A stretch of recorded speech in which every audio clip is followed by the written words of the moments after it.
युवा नेता कार्तिकेय सिंह चौहान इस वक्त हमारे साथ हैं। कार्तिकेय जी, बहुत बहुत धन्यवाद आपका हमसे बातचीत करने के लिए।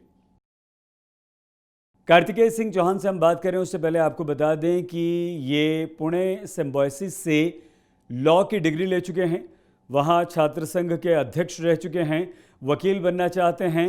स्टार्टअप के जरिए इन्होंने भोपाल में अपनी फूलों की एक दुकान शुरू की, एक डेयरी भी चलाते हैं। कार्तिकेय सिंह चौहान ने लोकसभा के दौरान और विधानसभा चुनावों के दौरान और उपचुनाव के दौरान जबरदस्त बीजेपी का प्रचार किया है। मध्य प्रदेश के मुख्यमंत्री शिवराज सिंह चौहान के आप सुपुत्र हैं, लेकिन कार्तिकेय खुद को बीजेपी का कार्यकर्ता कहते हैं, देश का युवा नागरिक बताते हैं और देश में बदलाव लाना चाहते हैं। इसके साथ ही साथ कार्तिकेय खूब राजनीति करते हैं, लेकिन कहते हैं कि पद की उन्हें कोई लालसा नहीं। तो कार्तिकेय जी, शिवराज सिंह चौहान जी ने तो अपनी इमेज, अपनी छवि एक मामा की बनाई। आप कैसे अपनी पहचान बनाना चाहते हैं राजनीति में? देखिए, हर बेटा चाहता है कि वो अपने पिताजी जितना सफल हो। हर पिता भी यही चाहता है कि उसका बेटा बड़ा नाम करे। जो मैं अपने आप को अगले 5 साल, 10 साल, 15 साल में देखता हूँ, वो ये ज़रूर है कि अपने पिताजी की तरह सक्सेसफुल जनसेवक बनूँ, सफल जनसेवक बनूं, जिसके माध्यम से दुनिया में कुछ ऐसे बदलाव हों, कुछ ऐसे काम हो जो मेरे जाने के बाद भी लोग याद रखें। लेकिन मैं ये भी चाहता हूं कि जो ये काम करूं मैं, या आगे जैसी भी मेरी भूमिका हो, ये मेरी खुद की भूमिका हो, ये मेरा खुद का नाम हो, ये मेरी खुद की पहचान से हो। कार्तिकेय, आप ये कहते हैं कि आपको पद की लालसा नहीं है, लेकिन आपकी भूमिका बीजेपी में होगी क्या? देखिए, भूमिका तय करना ये बीजेपी का काम है। और अगर आप देखें तो पार्टी एक कैडर बेस्ड पार्टी है। मेरी उम्र के लोग बीजेपी में एक कार्यकर्ता के रूप में ही एंट्री लेते हैं, कई साल एक कार्यकर्ता के रूप में काम करते हैं। मेरा तो सौभाग्य है कि मुझे पार्टी के कार्यक्रम में मुझे बुलाया जा रहा है, मंच से संबोधन देने का काम किया जा रहा है। कई कार्यकर्ताओं को ये सौभाग्य प्राप्त नहीं होता, लेकिन एक कार्यकर्ता के रूप में ही सब आगे बढ़ते हैं। और ज़रूरी नहीं है, राजनीति एक सेवा का माध्यम है। देखिए, पावर किसी पद में नहीं होती है, पावर व्यक्ति में होती है। और अगर आप उदाहरण के रूप में भी देखें तो महात्मा गांधी जी के पास भी कोई पद नहीं था, स्वामी विवेकानंद जी के पास भी कोई पद नहीं था। उनका व्यक्तित्व इतना बड़ा था कि उन्हें किसी पद की ज़रूरत नहीं पड़ी कभी। मैं चाहता हूं कि व्यक्तित्व का इतना निखार करूं कि भले ही आगे कोई पद मिले ना मिले, मेरे व्यक्तित्व से मैं लोगों का काम कर सकूं, लोगों का भला कर सकूं। कुछ इस प्रकार का मैं राजनीति को अपना करियर मानता हूँ। अच्छा, ये बताइए कि क्या आपको मध्य प्रदेश में युवाओं को जोड़ने का कोई प्रोजेक्ट दिया गया है? बीजेपी के जिलाध्यक्ष हो या जिले के संगठन हो, वो निश्चित रूप से कई बार कार्यक्रम बनाते हैं। जैसे आदरणीय आकाश जी हमारे विधायक हैं, उन्होंने पार्टी के कार्यक्रम में मुझे बुलाया, और मेरे लिए बड़े सौभाग्य का विषय है कि मुझे बुलाकर वो इस लायक समझते हैं कि मैं युवाओं को प्रेरणा दूं। तो हाँ, जहाँ तक प्रेरणा देने का सवाल उठता है, कई बार पार्टी के विधायक, पार्टी के पदाधिकारी कई बार मुझसे संपर्क करते हैं, और मैं चूंकि एक कार्यकर्ता हूँ तो उनकी बातों को टालता भी नहीं हूँ। उनके कहने पर मैं जाता हूँ और युवाओं को प्रेरणा देने का काम करता हूँ। कार्तिकेय, इंदौर के विधायक आकाश विजयवर्गीय ने युवा कुंभ का आयोजन किया इंदौर में। 7,000 के लगभग युवा वहां पर इकट्ठा हुए। क्या ये कार्यक्रम आपने और आकाश विजयवर्गीय ने किसी योजना के तहत किया? निश्चित रूप से एक उद्देश्य इस कार्यक्रम का ये भी था कि भारतीय जनता पार्टी की विचारधारा से, जो इस देश की वैचारिक मुख्यधारा है, उससे युवाओं को जोड़ना, युवाओं को ये बताना कि इस देश में अगर प्रगति और विकास चाहिए, इस देश में अगर समृद्धि चाहिए, तो उसके लिए एकमात्र विकल्प भारतीय जनता पार्टी है।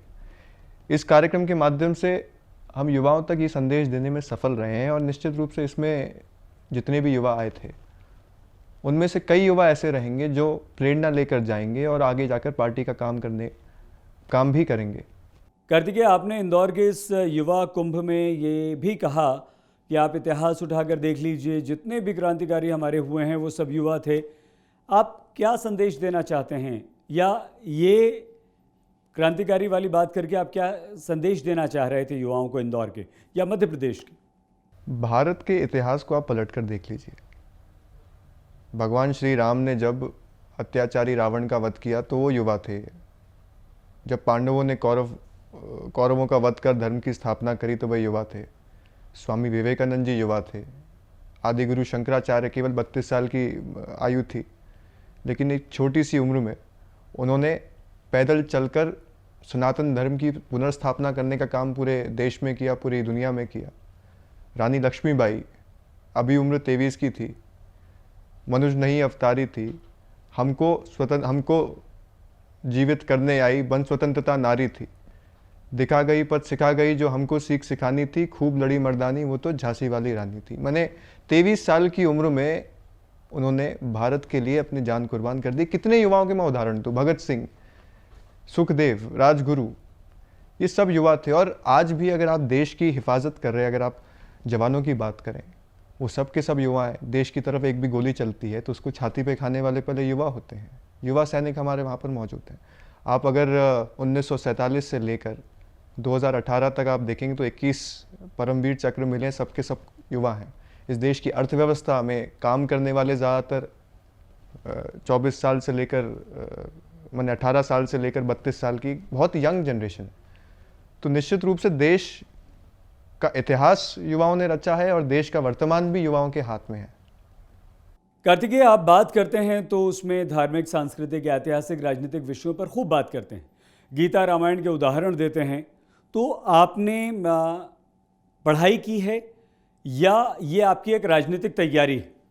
मैं सच बताऊं तो मेरी प्रेरणा, अगर वक्तव्य कला की बात करें तो पिताजी तो बहुत अच्छा बोलते हैं, पूरी दुनिया जानती है, लेकिन मेरे प्रेरणा स्रोत हैं अटल बिहारी वाजपेयी जी। बचपन से, मेरी उम्र बहुत छोटी थी, बचपन से मैं उनको सुनता आया हूँ और जिस प्रकार के विचार वो रखते थे, उनके विचारों ने मुझे प्रेरणा दी कुछ वैसा बनने की। और निश्चित रूप से पिताजी भी एक अच्छे वक्ता हैं और घर में ज़्यादातर जिस प्रकार मैं उनसे बात करता हूँ तो मेरी हिंदी उनसे बात करते करते बेहतर हुई, तो इसने मुझे काफ़ी मेरी मदद करी। और एक चीज़ हमेशा कहते हैं कि कभी भी मंच पर जाओ तो कभी भी कोई रटा वटा भाषण नहीं दे सकता। अगर भाषण देना है तो मन से देना पड़ता है वहाँ, और मन से भाषण तभी निकल सकता है जब आप सामने वाले के लिए महसूस करो। सामने वाले अगर युवा है तो उसकी पीड़ा आपको उसकी पीड़ा का एहसास होना चाहिए। अगर सामने वाला बुजुर्ग है तो उसके विषयों का आपको एहसास होना चाहिए। तो चीज़ें अपने आप अंदर से निकलती हैं और इसमें कोई एफर्ट लगाने की ज़रूरत नहीं पड़ती। कार्तिकेय, इंदौर में ही आपने ये कहा युवाओं को संबोधित करते हुए कि आप स्वामी विवेकानंद जी को पढ़ेंगे तो आपके जीवन में आपके विचार बदलेंगे। क्या संदेश यहाँ पर युवाओं को दे रहे हैं आप? भारत के इतिहास को आप पलट कर देख लीजिए। भगवान श्री राम ने जब अत्याचारी रावण का वध किया तो वो युवा थे। जब पांडवों ने कौरवों का वध कर धर्म की स्थापना करी तो वह युवा थे। स्वामी विवेकानंद जी युवा थे। आदि गुरु शंकराचार्य केवल 32 साल की आयु थी, लेकिन एक छोटी सी उम्र में उन्होंने पैदल चलकर सनातन धर्म की पुनर्स्थापना करने का काम पूरे देश में किया, पूरी दुनिया में किया। रानी लक्ष्मीबाई अभी उम्र 23 की थी, मनुज नहीं अवतारी थी, हमको जीवित करने आई, बन स्वतंत्रता नारी थी। दिखा गई पद सिखा गई, जो हमको सीख सिखानी थी, खूब लड़ी मर्दानी, वो तो झांसी वाली रानी थी। मैंने 23 साल की उम्र में उन्होंने भारत के लिए अपनी जान कुर्बान कर दी। कितने युवाओं के मैं उदाहरण दूं, भगत सिंह, सुखदेव, राजगुरु, ये सब युवा थे। और आज भी अगर आप देश की हिफाजत कर रहे हैं, अगर आप जवानों की बात करें, वो सब के सब युवा हैं। देश की तरफ एक भी गोली चलती है तो उसको छाती पे खाने वाले पहले युवा होते हैं। युवा सैनिक हमारे वहाँ पर मौजूद हैं।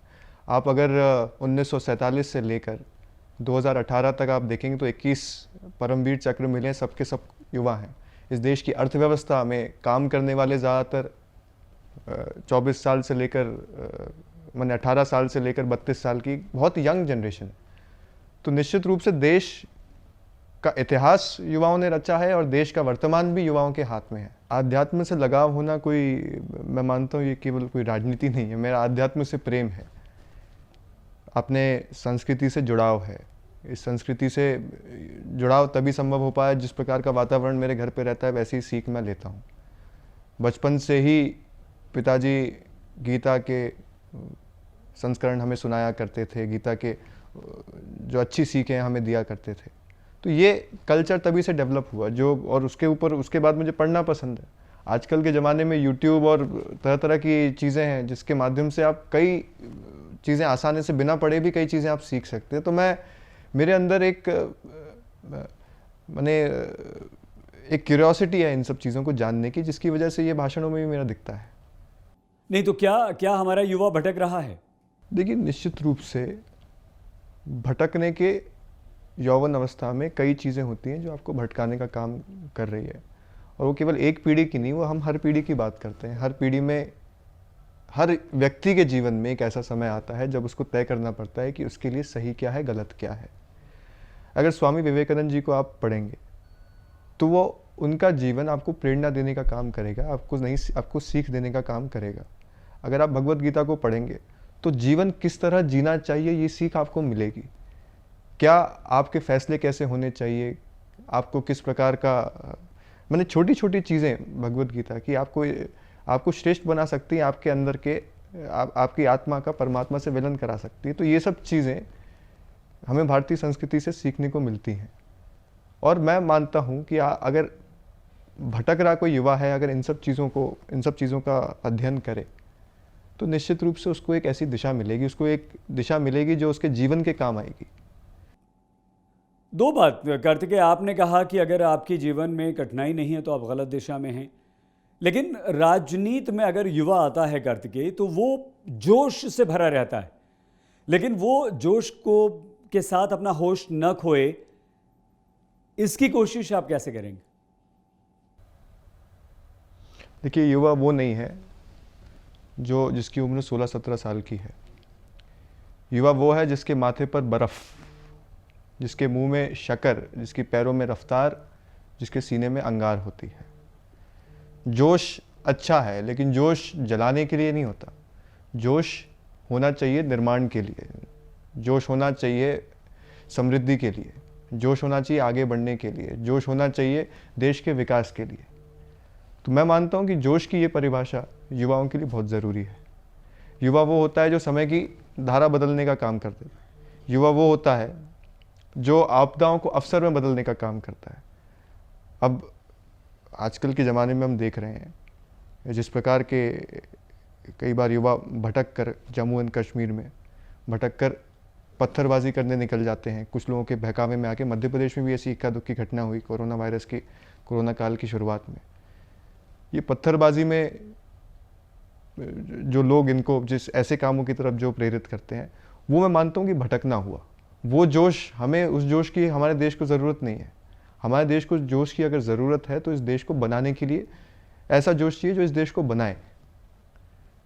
कार्तिकेय, आप मध्य प्रदेश के बेहद लोकप्रिय मुख्यमंत्री शिवराज सिंह के बेटे हैं। चांदी का चम्मच लेकर आप पैदा हुए हैं। परेशानियों से आपका पाला नहीं पड़ा है, ये आपके विरोधी साफ तौर पर कहते हैं। मैं अपने आप को एक तो बहुत सौभाग्यशाली मानता हूं कि मैं एक ऐसे पिता का पुत्र हूं जिसने मध्य प्रदेश की तकदीर और तस्वीर बदलने का काम किया। लेकिन एक कठिनाई और है, आपने बिल्कुल सही कहा। मैंने वो परिस्थितियां नहीं देखी, वो संघर्ष नहीं देखा जो मेरे पिताजी ने देखा है। मैं मना भी नहीं कर सकता, मैं झूठ भी नहीं बोल सकता कि मैंने देखा है। लेकिन मेरे अंदर इन सब चीज़ों को देखने की, सीखने की जिज्ञासा और भूख है। मैं चाहता हूँ कि जिस पथ पर वो चले। मैं मानता हूँ कि कई बार एक मुख्यमंत्री का बेटा होने के नाते जिस प्रकार का व्यवहार आपसे लोग करते हैं वो एक साधारण व्यक्ति से नहीं करेंगे। लेकिन मेरी मंशा साफ है, मेरी नीयत नेक है। नहीं, आपकी मंशा तो साफ है, लेकिन ये आरोप तो लगता है ना कि आप पिता के दम पर राजनीति कर रहे हैं। नहीं, पिताजी के दम पर, लेकिन देखिए मैं उनका बेटा हूं, ये मेरा गुनाह तो नहीं है। और एक नेता के बेटे को राजनीति में आने का उतना ही हक है जितना एक आम आदमी के बेटे को है। केवल इस वजह से कि मैं एक नेता का पुत्र हूं, मुझसे ये हक छीन लिया जाए, ये भी सही नहीं है। मैं अपनी मैं संघर्ष करने का पूरा प्रयास कर रहा हूँ, मैं अपनी मेहनत कर रहा हूँ जहाँ पर।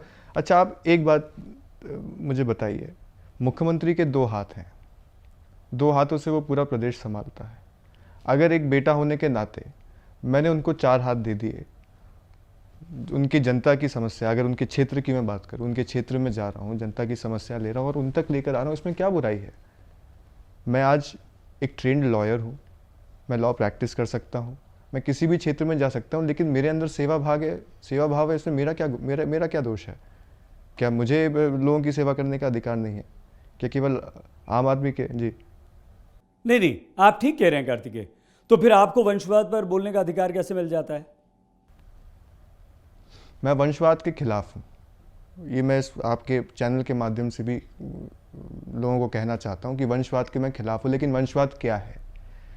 आप 18 साल के हुए, एक चांदी का चम्मच लेकर पैदा हुए, और जैसे ही 18 साल के 20 साल के हुए, आपको पार्टी ने किसी का चुनाव लड़वा दिया, कहीं से सांसद या एमएलए बना दिया। मैं वैसी राजनीति में विश्वास नहीं रखता। आप जैसे ही थोड़े जवान हुए, थोड़ी सी सीख हुई, आपको उठाकर किसी पार्टी का राष्ट्रीय अध्यक्ष बना दिया, जैसे कांग्रेस में होता है। मैं उस वंशवाद के खिलाफ हूँ, लेकिन अपने दम पर मेहनत करके जनता के बीच जाकर अपने आप को जनता के समीप रखकर अगर मैं काम करूं, तो ये इसको मैं नहीं मानता कि वंशवाद की कोई परिभाषा है। अगर अपनी आइडेंटिटी बनाओ तो वंशवाद कहेगा। अगर कल आपको बीजेपी कोई पद देती है तो इसका मतलब आप नहीं लेंगे?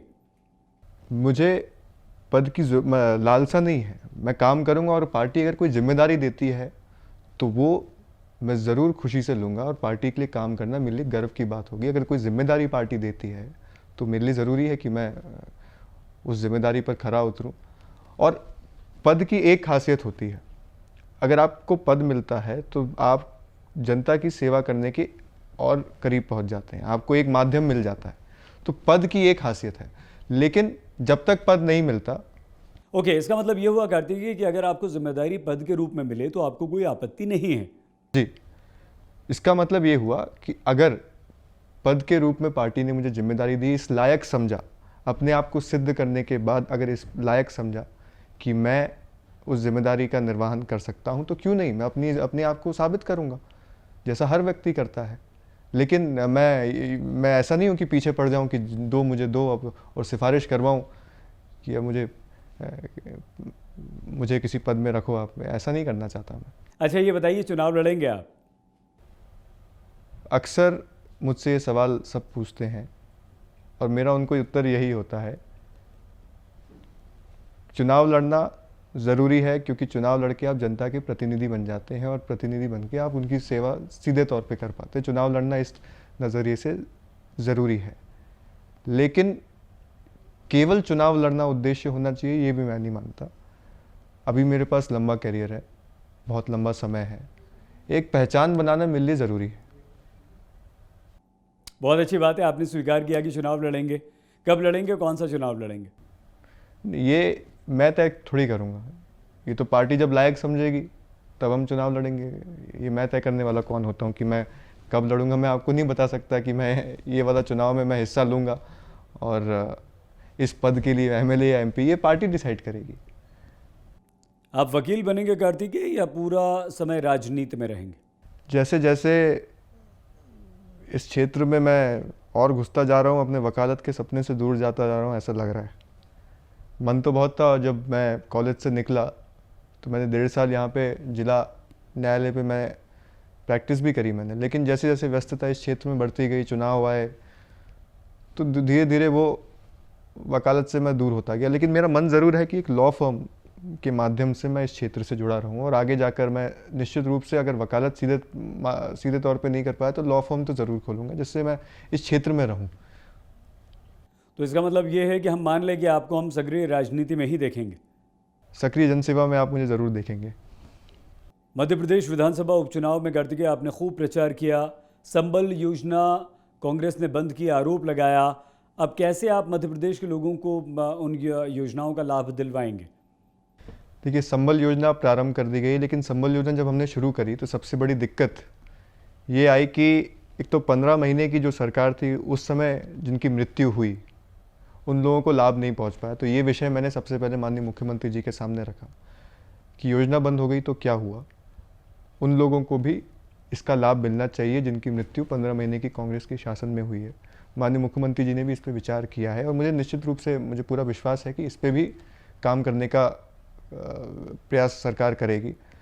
और भी बाकी जो योजनाएं बंद थी, सरकार धीरे धीरे उन सबको खोल रही है, सभी योजनाएं चालू हो रही है। मुझे पूरा विश्वास है, चाहे वो संबल हो, चाहे वो लाडली लक्ष्मी योजना हो, चाहे वो जितनी भी पुरानी हमारी योजनाएं थी, सभी योजना जब चालू होंगी तो मध्य प्रदेश निश्चित रूप से समृद्धि की ओर बढ़ेगा, विकास की ओर अग्रसर होगा। कार्तिकेय, आप युवा हैं, युवा कुंभ इंदौर में करके आए हैं, बहुत बड़ा आयोजन था, सफल आयोजन था, युवाओं से प्रदेश भर में मिलजुल रहे हैं। लेकिन मध्य प्रदेश का युवा परेशान है, उसके पास नौकरी नहीं है, पुलिस भर्ती को लेकर वो परेशान है, वहाँ पर वैकेंसीज नहीं निकल रही, कैसे मदद करेंगे आप? प्रधानमंत्री नरेंद्र मोदी जी ने हमें 2020 में आत्मनिर्भर भारत का रास्ता दिखाया और इसी का पालन करते हुए समृद्ध मध्य प्रदेश के आत्मनिर्भर मध्य प्रदेश का road map Bharatiya Janata party की सरकार ने बनाने का काम किया। इस योजना के अंतर्गत हमने ITI यानी इंडस्ट्रियल ट्रेनिंग इंस्टीट्यूट्स खोलने का काफ़ी काम किया। इन इंस्टीट्यूट्स में नौजवान जाकर ट्रेनिंग ले पाएंगे, जिस हिसाब की ट्रेनिंग उनको इंडस्ट्रीज़ में चाहिए, उनको अपने रोज़गार में काम आएगी, ये ट्रेनिंग वो ले पाएंगे। साथ ही में जो शिक्षा व्यवस्था हमने बदलने का काम किया है, उसका एक बहुत ही अच्छा प्रभाव हमारे युवाओं में देखने को मिलेगा। शिक्षा व्यवस्था, जो पुरानी शिक्षा पद्धति थी, जो हम आज भी अपने देश में जिसका पालन करते हैं, मैकले शिक्षा पद्धति, उसमें हमारे देश में कभी कोई विद्वान या कोई बहुत ही कम विद्वान निकले हैं। लेकिन मैं मानता हूं कि अगर 6वीं कक्षा से ही व्यावसायिक शिक्षा की ओर अगर हम बच्चों को प्रेरित करें, तो जब तक वो इस उम्र के होंगे कि वो काम धाम कर सकें, उनको पहले से ही अपने मतलब कुछ प्रकार की ट्रेनिंग रहेगी, जिससे वो अपना कोई व्यवसाय चालू कर पाएंगे। तो मध्य प्रदेश भी इस पर विचार कर रही है कि कैसे 6वीं कक्षा के बाद व्यावसायिक ट्रेनिंग बच्चों को दी जाए, ताकि जैसे ही वो 12वीं कक्षा पास करें तो व्यवसाय के बारे में भी सोचे और अपनी पढ़ाई के बारे में भी आगे सोचे। इसके साथ साथ पार्टी ने अन्य कदम भी उठाए हैं, जैसे स्ट्रीट वेंडर्स को अब कोरोना काल में हमने देखा कई लोग बेरोजगार हो गए, कई लोगों के छोटे छोटे बिजनेसेस ठप हो गए। इसलिए माननीय प्रधानमंत्री जी ने घोषणा करी कि जो स्ट्रीट वेंडर्स हैं उन लोगों को उनको 10,000 का लोन देने का काम भारतीय जनता पार्टी करेगी, ताकि वो अपना उद्योग, अपना बिजनेस वापस शुरू कर सकें, अपना वापस सुचारू रूप से चला सकें, एक किक दे सकें, ताकि अर्थव्यवस्था थोड़ी आगे बढ़े। इसके साथ साथ अर्थव्यवस्था को भी ठीक करने के लिए प्रधानमंत्री जी ने 20 लाख करोड़ का जो पैकेज है, जिसमें मॉरेटोरियम और बाकी सब चीज़ों का उन्होंने वर्णन किया है, उसकी वजह से, उसकी कारण भी मैं मानता हूं कि एक बहुत अच्छा प्रभाव अपनी इकोनॉमी में पड़ेगा। देश में एक बड़ा किसान आंदोलन इस समय चल रहा है, मध्य प्रदेश में किसानों की तमाम समस्याएं हैं, तो किसानों के लिए क्या रोड मैप होगा आपका, विशेषकर मध्य प्रदेश के किसानों के लिए? देखिए, किसानी को अगर आत्मनिर्भरता अगर हमें कृषि के क्षेत्र में चाहिए, तो उसके लिए सबसे ज़रूरी क्या है? सबसे ज़रूरी है हमें उत्पादन की लागत को कम करना पड़ेगा। We have to reduce the cost of production. उत्पादन की लागत को कम करने के लिए जहां एक तरफ सरकार बोनसेस देती है, MSP इंश्योर करती है मध्य प्रदेश में, आप जानते हैं मध्य प्रदेश में इस साल गेहूं खरीदी का, पिछले साल गेहूं खरीदी का रिकॉर्ड, माने दुनिया में कभी इतना गेहूं किसी गवर्नमेंट ने प्रोक्योर नहीं किया होगा। तो उत्पादन की लागत कम करने के लिए MSP इंश्योर करते हैं, खाद बीज की व्यवस्था सही समय पर कराने का काम भारतीय जनता पार्टी की सरकार करती है, KCC किसान क्रेडिट कार्ड के माध्यम से उनको आर्थिक रूप से हम मदद करते हैं, तो इससे उत्पादन की लागत उनकी कम होती है। दूसरा, उनको उत्पादन का हम सही दाम भी देते हैं। मैंने MSP का वर्णन किया, जैसे सही दाम उसको मिले, अगर व्यापारी या मार्केट में प्राइस कम है तो सरकार इंश्योर करे कि उसका MSP पे खरीदा जाए। मध्य प्रदेश की धरती पर होता है। अगर कोई प्राकृतिक आपदा आ जाए, तीसरा पॉइंट, प्राकृतिक आपदा आ जाए तो उसके किसान का जो नुकसान हुआ है उसकी फसल की भरपाई करने का काम भारतीय जनता पार्टी की सरकार करती है। और इसके बाद जो प्रोड्यूस मिलता है, इससे हम बहुत सारी food processing units Madhya Pradesh में डालें, ये रोड मैप में इंक्लूडेड है।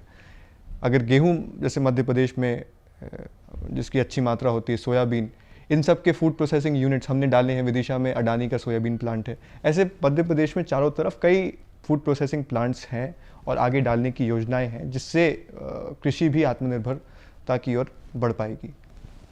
चलते चलते एक दो निजी प्रश्न हो जाएं। आप पिता पुत्र के बीच रिश्ता कैसा है? क्या पिता पर मुख्यमंत्री हावी होते हैं? देखिए, कई बार अब मैं आपको सच बताऊं तो एक 4 बार का मुख्यमंत्री असाधारण व्यक्ति होता है क्योंकि उसके लिए जनता ही सर्वोपरि होती है। जनता को ज़्यादा समय देना ये उनकी ड्यूटी है, उनकी रिस्पॉन्सिबिलिटी है, और इसका सम्मान हम भी करते हैं। लेकिन इन सब व्यस्तताओं के बाद भी समय निकालना, हमारे साथ बैठना, अपने सद्विचार रखना, ये उन्होंने he never failed to do this. हमेशा उन्होंने उनके विचारों ने हमें प्रेरणा दी है। जब उन्हें काम करता हुआ देखते हैं, मैं और कुणाल दोनों, तो ऐसा लगता है कि हमें भी कुछ ऐसा करना चाहिए जिससे हमारे जाने के बाद दुनिया याद रखे।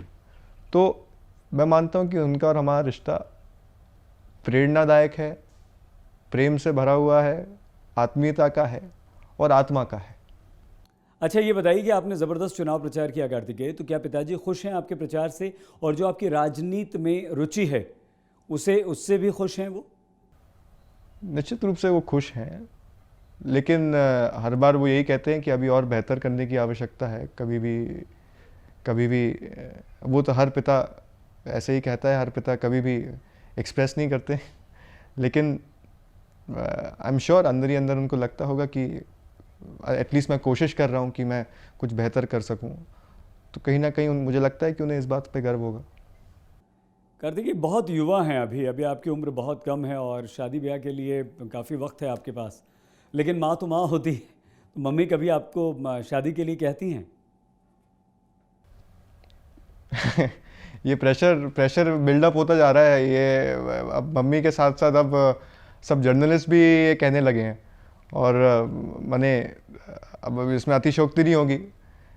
पिता माता तो ठीक है, लेकिन रिश्तेदार, दोस्त, लेकिन मैं मानता हूँ कि अभी 26 साल की उम्र बहुत लेट नहीं है, और मैं अभी भी थोड़ा समय ले सकता हूँ। और आई थिंक आप भी मुझसे एग्री होंगे कि अभी थोड़ा समय लेकर ही करें तो सही है। हम बिल्कुल सहमत हैं आपसे कार्तिकेय, अभी शादी आप बिल्कुल मत कीजिएगा। अच्छा, भाई राजनीति में आएंगे आपके? कभी बात होती है छोटे भाई से? नहीं, कुणाल अपना राजनीति से दूर रहता है, लेकिन ये है कि उसके जीवन का उद्देश्य भी ऐसे ही है कि कुछ देश के लिए ऐसा करे जो देश को फ़ायदा पहुंचाए।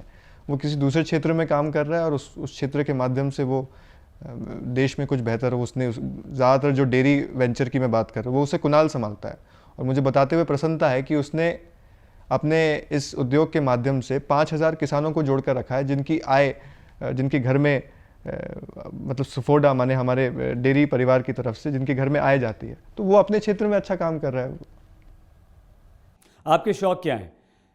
किताबें पढ़ते हैं, घूमते फिरते हैं, फिल्म देखते हैं? हाँ, मुझे तो बहुत पसंद है। I love to travel. मुझे अलग अलग प्रकार के कल्चर एक्सपीरियंस करना, अलग अलग जगह जाना मुझे पसंद है। मुझे घूमना अच्छा लगता है। फिल्में देखते हैं आप? थोड़ी बहुत, हालांकि आजकल थोड़ा बॉलीवुड कम हो गया है। आपका फेवरेट हीरो कौन है? आजकल मैं नेटफ्लिक्स ज़्यादा देखता हूँ, और कुछ अपने देश में, हमारे अगर देश के कलाकारों की अगर मैं बात करूँ तो मुझे नवाजुद्दीन सिद्दीकी, पंकज त्रिपाठी जैसे एक्टर्स, ये सब मुझे बहुत पसंद है। और अगर मैं अंतर्राष्ट्रीय स्तर पे अगर उनकी बात करूं तो मुझे टॉम हैंक्स मुझे बहुत प्रेरणा देते हैं। उनकी सारी पिक्चरें मुझे बहुत पसंद है। क्रिस्टोफर नोलन फेमस डायरेक्टर हैं, उनकी मूवीज़ बहुत देखता हूं मैं। Very good. और हीरोइन? Anne Hathaway definitely. और अगर हम टीवी शोज़ में बात करें तो कई नॉन कन्वेंशनल हैं जो मुझे पसंद हैं, लेकिन पर्टिकुलरली कोई ऐसे बता नहीं पाऊँगा। चलते चलते ये बता दीजिए कि सिम्बायोसिस को आप कितना मिस करते हैं? वहाँ की कुछ यादें आपकी? हर कोई अपनी कॉलेज लाइफ को मिस करता है, but you have to move on. And अच्छा टाइम था कॉलेज का, but now it's a different phase of life. बहुत धन्यवाद कार्तिकेय। राजनीति में आप ज़बरदस्त अपनी धमक दिखा रहे हैं, आपका जोश, आप एक अच्छे वक्ता हैं और राजनीति में आप काम करना चाहते हैं। देश सेवा का भाव आपके अंदर है, और आप जैसे युवा अगर मिलेंगे तो देश के लिए, प्रदेश के लिए, मध्य प्रदेश के लिए वो एक बहुत अच्छी बात होगी। हमारी शुभकामनाएं आपके साथ, और बहुत धन्यवाद हमसे बात करने के लिए कार्तिकेय। थैंक यू, बहुत बहुत धन्यवाद आपका। बहुत बहुत धन्यवाद।